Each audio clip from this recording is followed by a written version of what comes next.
Hey everybody, I thought that I would come with the transitioning tips video since I'm finished with my transition, and to help, other transitioners who are thinking about going natural or who are going natural or whatever. So here are my tips. I'm going to try to make it quick so that I can get under my 10 minutes. Number one tip is no heat. I know some people who like to flat iron their hair every day. But what I've read and researched is that it could disturb your curl pattern. So don't get into the cycle of just flat ironing your roots like every day or every week or whatever. Just try to use as less heat as possible. I have a coworker too. For me, I thought it was good not to transition completely with braids. When I first started out, I didn't know exactly what to do with my hair, so I did transition with. I had like a month and a half of tree braids, but during that month and a half, I did more research and I found hairstyles that would work for me. Because I feel like if you transition with braids or weave or whatever, then you're not really understanding how to do your own hair, and understanding how to work with this new pattern of hair and what to do with it. And so when you do your BC, then you might get frustrated because you never even got used to it while you were transitioning.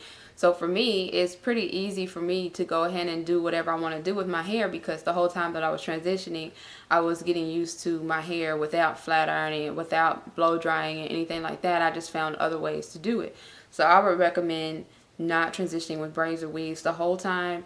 At times I could see it, if it's winter time or whatever, if you're just trying to do research, or just give it a break. But just I wouldn't recommend it for the whole time. All right, number 3, deep condition and co-washing. I deep condition once a week while I was transitioning. I used organic root stimulator. I forgot what it was, but it's the orange kind. And it was really, really good. I deep condition on Fridays, and instead of sitting under the hair dryer, I would do my exercise, and use the heat from my exercise, for to warm up, whatever, and put a cap on my head and just do exercise. So that was good in two ways. It got me to do my exercise at least once that week, right? And and then it did the whole heat thing without having to sitting under a hair dryer, or without having to use heat. I think I sat under the hair dryer maybe once or twice during my whole transition. Yeah, and I co-wash once a week using Giovanni conditioner, deep moisture conditioner, and yeah. So number 4, research. Research. That's like so huge. Like, if you don't, a lot of people are afraid to go natural because they don't know exactly what to do. So YouTube, they have books. I have 2 books, The Naughty Truth and Thank God I'm Natural. I bought those 2. But really, you can find out most information online for free. All kind of blog sites. If you just type in natural hair, there's all kind of things you can learn. So I would recommend researching hairstyles, different things you can do. I found braid outs to be very easy for me, because I tried Bantu knots and I did not like the strain that it put on my hair. So I ended up doing braid outs. They were very easy. They did not have they didn't put a lot of strain on your hair, and it was good blending the 2 patterns. So that was excellent for me. But when it got colder, like around winter time, I didn't want to leave my ends out, so I did the drawstring pony. So those were my main 2 styles during my transition that I did. I didn't do my drawstring pony out. I put the pony on and then I just put it into a bun. I just kept it simple because that's just me. I'm a simple person, so that's what I did. Those 2 worked for me excellent. And all right, number 5. Ingredients. Think about the ingredients and make sure you look up ingredients that are good for your hair, not good for your hair.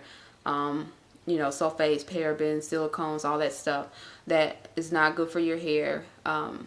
Research those, find out what they are, and try to find products that don't have those. And you don't necessarily have to spend a whole lot of money with products that don't have those, like Giovanni, or it's just like $7.99.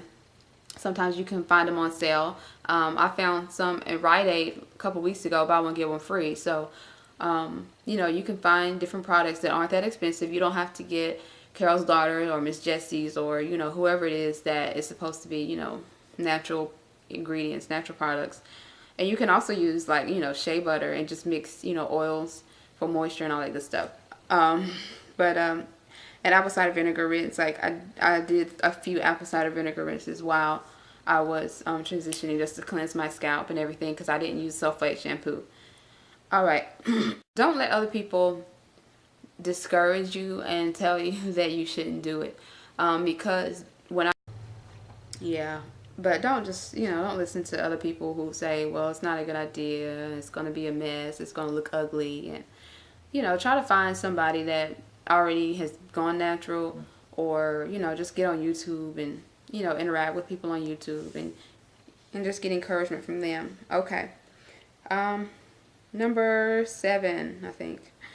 Moisturize. Okay, you have to, you know, natural hair is prone to be dry.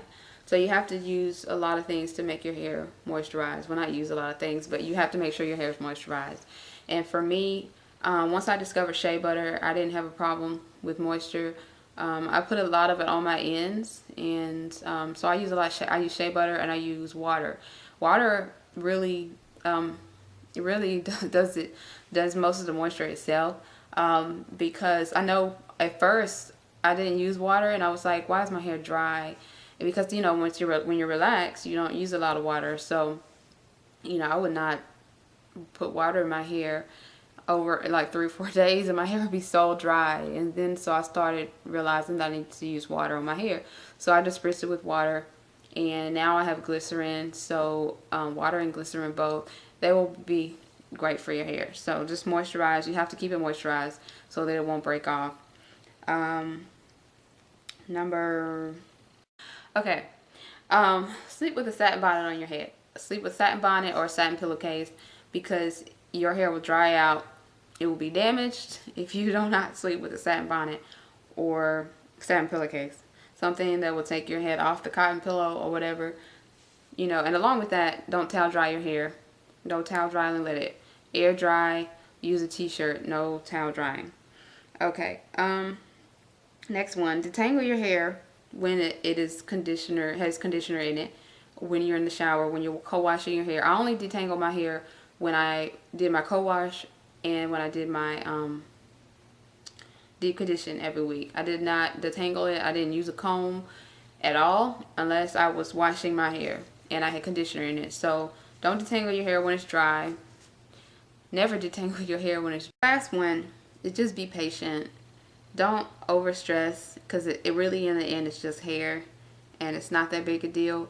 You know, don't overstress it. Don't get so stressed out that you go and buy, like, you know, hundreds and hundreds of dollars worth of products, because, you know, it's really not necessary.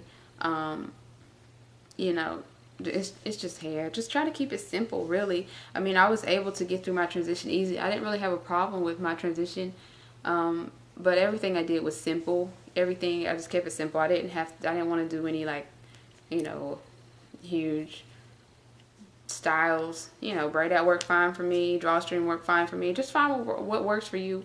You don't have to spend a lot of money on like $150 tree braids or micro braids and all that stuff all the time. Just find out what works for you, and just find simple things that work. Because, you know, before I did my drawstring, I was thinking I was going to have to get braids again, because it was getting wintertime and I needed to figure out a way to keep my ends, you know, protected.